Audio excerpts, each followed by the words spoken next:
Welcome, everybody, back to the Fretboard Journal podcast. I'm your host, Jason Verlinde. As always, that's John Rauhaus playing in the background. How is everybody doing? Drop me a line, podcast@fretboardjournal.com. I love hearing from you all. Before we get into it, I want to thank our sponsors, Mike and Mike's Guitar Bar right here in Seattle, Washington, one of the great guitar stores in the country.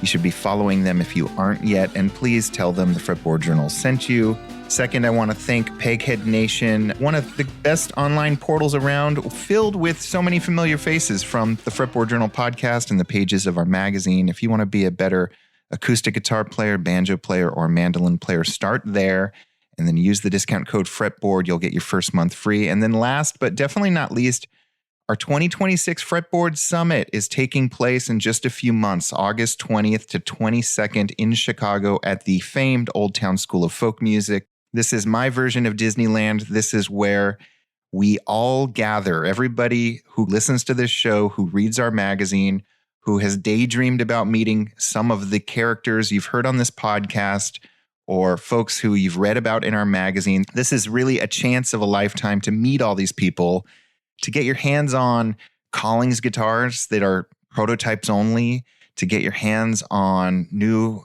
boutique guitars from over 80 luthiers.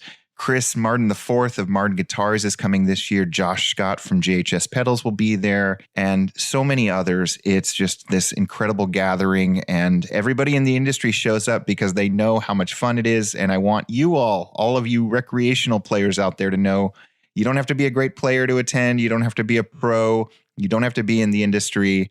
Just come to the Fretboard Summit, register at fretboardsummit.org.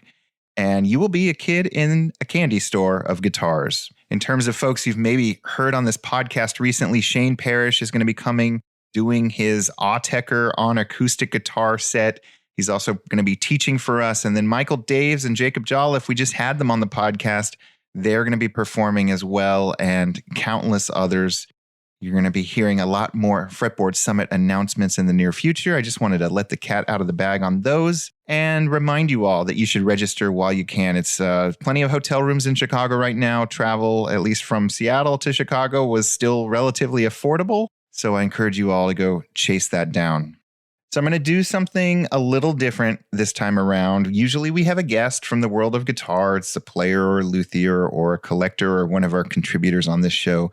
Today, I just want to tell you about the flagship product that we do, the Fretboard Journal print magazine. I know a lot of people out there watch our videos or listen to our podcasts, but don't subscribe to our print magazine. I just want to kind of let you know what you're missing out on if you're one of those people. And if you are a subscriber, thank you. I'm going to share with you some behind the scenes interviews that go into the making of the magazine that I know you haven't heard before.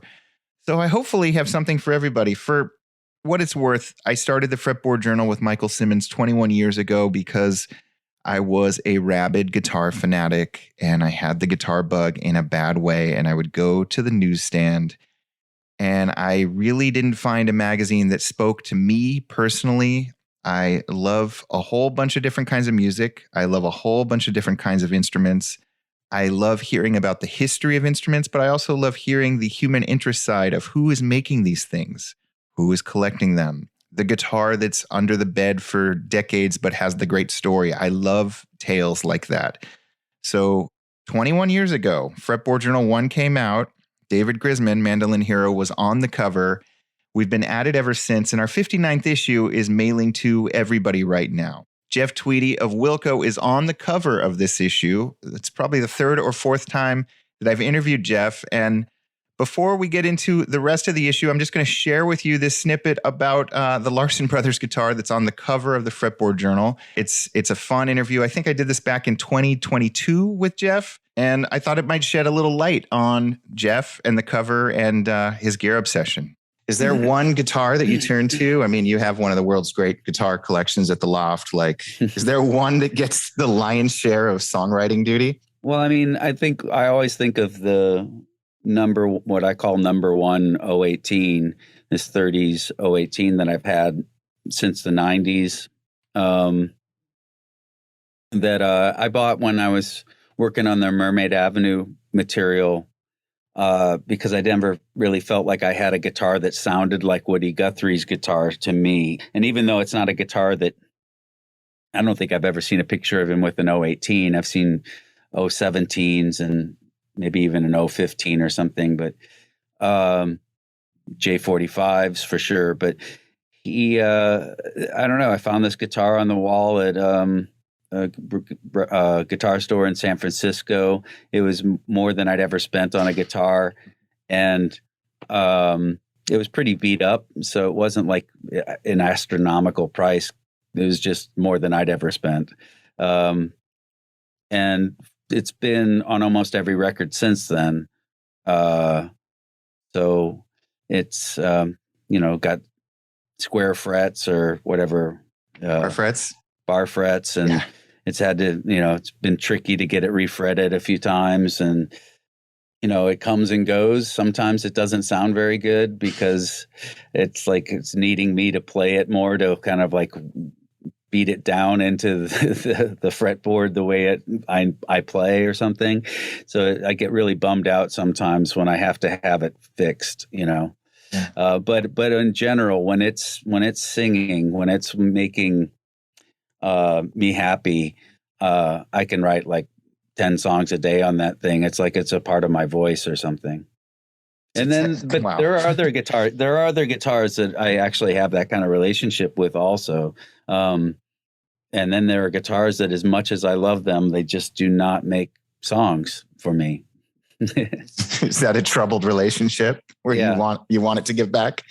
Well, I love playing them on songs I've already written, and I love hearing them, in the studio or something like that. But I don't grab them when I'm going home to write. Is there one in particular where it's just a dysfunctional relationship? No, I don't think. It's just a different relationship. I wouldn't call it dysfunctional. I guess I have a Larson Brothers guitar that I love looking at, and it sounds okay, but it's nowhere near what my dream of it was. All right. That was from 2022. Let's fast forward a little bit in the Wilco chronology here. Jeff released a solo record called Twilight Override in the fall of 2025, and it's thoroughly great. It's a triple record. His kids are involved. It's not a Wilco record. It's a Jeff Tweedy record. The songwriting is just phenomenal. I wanted to hear all about it. Here's a little snippet from the interview I did with Jeff for our 59th issue, the new issue's cover story. Why don't you elaborate a little bit on where you were? It's so hard to know even like what time period we're talking about when all these songs were written, but can you kind of explain when these came out? I think the process from beginning to end was about 2 years. And really about 2 years of thinking of it as a triple record and kind of assembling it out of just a whole big pile of songs that I wrote specifically for this band and for these voices in particular, singing with my children and Macy and Seema and Liam on the road for the past solo records was always like the highlight of the arrangements we would come up with. And they would be, I don't know, something really struck me as really powerful about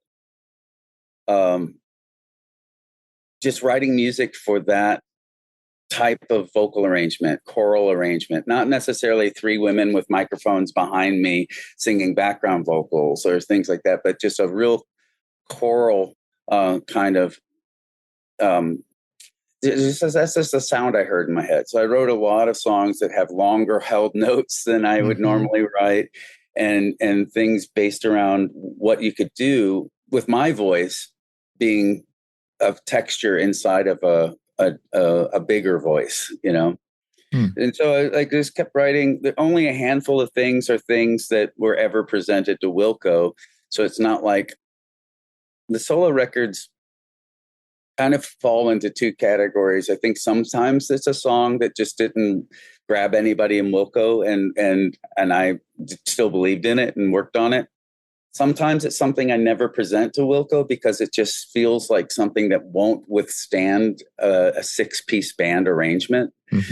That's why I think that the like Warm, Warmer and Love is the King all tend to be pretty sparse and stripped down kind of arrangements. And the songs seem to work better to me than if I had to try and figure out with 5 other people where all these different parts fit. So everybody, that's kind of like the reason you have a 6-piece band is usually I can work out these big arrangements and kind of a maximalist approach. And so I don't know. Does that answer your question? I guess it answers part of it. I mean, I guess I've never thought I've followed you guys forever. I've never thought of this sort of, it almost sounds like an SNL pitch meeting or something.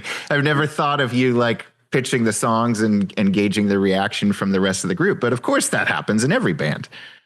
Yeah. I mean, I work on a lot of songs when they're not around. I mean, they're not around most of the time. It's hard to get 6 people in the same room, Yeah. So a lot of the times it's like just sitting down with an acoustic guitar. It's sending them demos I'm working on and them kind of weighing in on what their priorities would be when we do all get together in the same room. And so, I want to include them. And I definitely don't, I'm pretty sensitive I don't mind being critiqued. I'm more sensitive about just the feeling that you can get in the room, the energy you can get in the room, knowing that unspoken clues are showing you that they're excited about something. Yeah. And I try not to take it personal when they're not. I think I've gotten pretty good at that over the years. It's just like, that's just not grabbing anybody. Yeah. But I feel like, I don't think it's that unique to be able to tell how people are receiving something when you're listening to something together. I think we know that when we're listening to records with our friends, when they start talking over it or something like that. They're not on the same wavelength, Yeah. There seems to be, and maybe I'm just reading into this as every listener does with a record, but a triple album, I think the 69 Love Songs by the Magnetic Fields is like the one triple album I think of the last 30 years. And then I feel like there's this love theme to your record. Is that accurate, or do you feel like it's more diverse than that? I think that the main theme of Twilight Override is time, personally.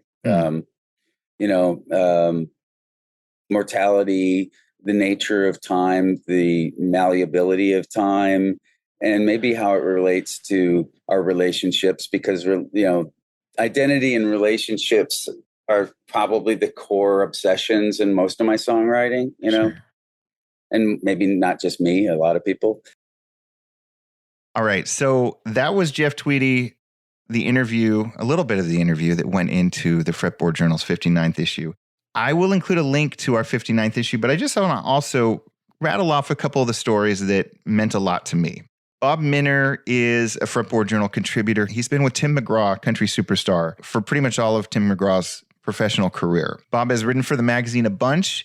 He pitched me on a story with an artist that he happened to run into at the Nashville airport, Jesse Wells. Jesse, the folk troubadour who's just blowing up social media, has done an incredible job to get his, I guess we could call them protest songs, out into the world using TikTok and Instagram. He also just writes a great song.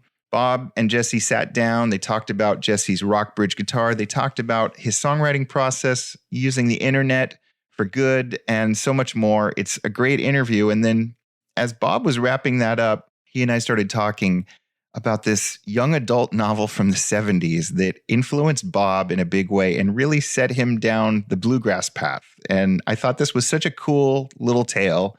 I wanted to include it in the magazine. The book is called Bluegrass Iggy. Bob read it when he was a young man, and he's still a bluegrass guy. And I thought this was just such a fun little short story, kind of our New Yorker talk of the town style stuff that we run in the front of the magazine. Also in this issue, we finally have an Ella Feingold profile. Ella is one of the great funk guitarists. Ella is online constantly not only telling her story, but also teaching you how to sound like Jeff Buckley, teaching you how funk rhythm guitar goes down. We finally got a story on Ella through writer David Von Bader. I'm really happy with how it turned out. We've got some great stories of Ella with her gear. One of those stories that I just am so happy to have in the Fretboard Journal. We've also got a Gwennifer Raymond story. We have a wild tale of a D'Angelico arch chop that ended up in Leo Kottke's hands, was used for the Days of Heaven soundtrack. Obviously, this is a jazz box that was made by John D'Angelico, famed arch chop jazz guitar builder in the early 40s for a well-known jazz musician. And then it somehow resurfaces in Leo Kottke's hands, and then it somehow resurfaces in Europe. And Daniel Marcus Clark, again, one of our frequent writers, an incredible singer-songwriter in his own right, who has a new album coming out soon, decided to write about it. And it's such a beautiful tale of one of these uber cool guitars that just has a life of its own. And Daniel does a beautiful job documenting how this guitar has traveled the world, the origin story of it, and so much more. I'm really proud of this story. I'm also proud of Fretboard Journal employee Mike Buckman, who normally is sitting about 10 feet from where I'm talking, who went to go learn how to build a guitar at Robbie O'Brien's guitar school. Robbie O'Brien has a program where any of us, despite having no woodworking experience, can go and build a custom guitar under Robbie's tutelage. He's got some templates figured out. He's kind of got it down to a science where you get your hands dirty, but the guitar is going to be done in a relatively short amount of time. You're not going to be living in his Colorado hometown for months. It's more like a week. And Mike got this beautiful, beautiful guitar out of the equation and learned just what goes into guitar making.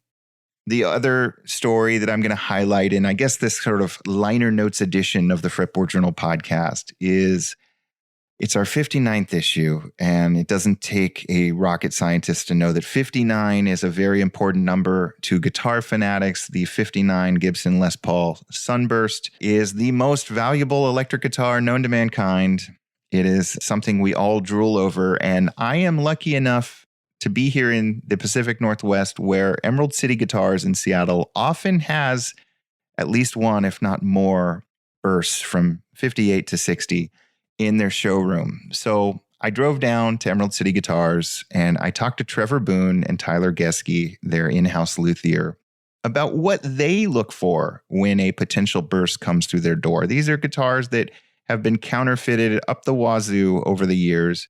They are dealing in guitars that are often worth more than a home. And I wanted to hear what their, I guess, home inspection looks like. What are they actually looking for when a customer or a client comes in and says, I've got this burst for sale? We ended up having a super lively chat. It was a lot less scientific and a lot more gut feeling than I thought it was going to be. But it was just sort of a feather in the cap of the 59th issue of the Fretboard Journal.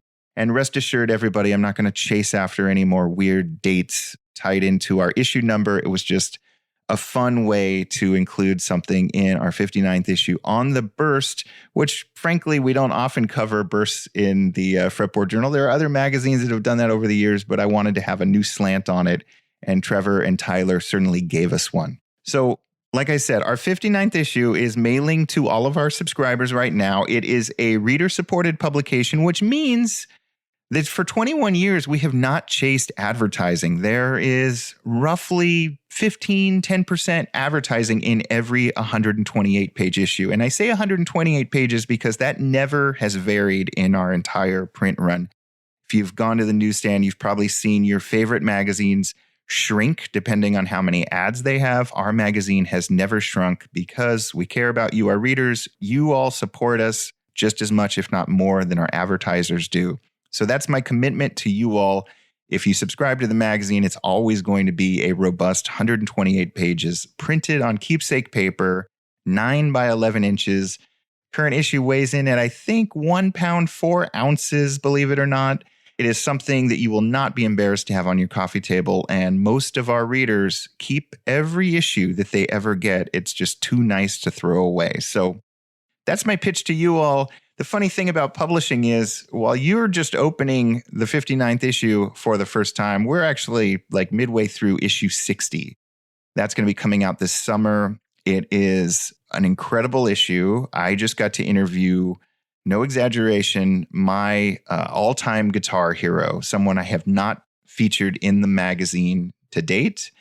And I just could not be happier with how it went. So that's going to be in our 60th issue. Might be my last big feature for a while.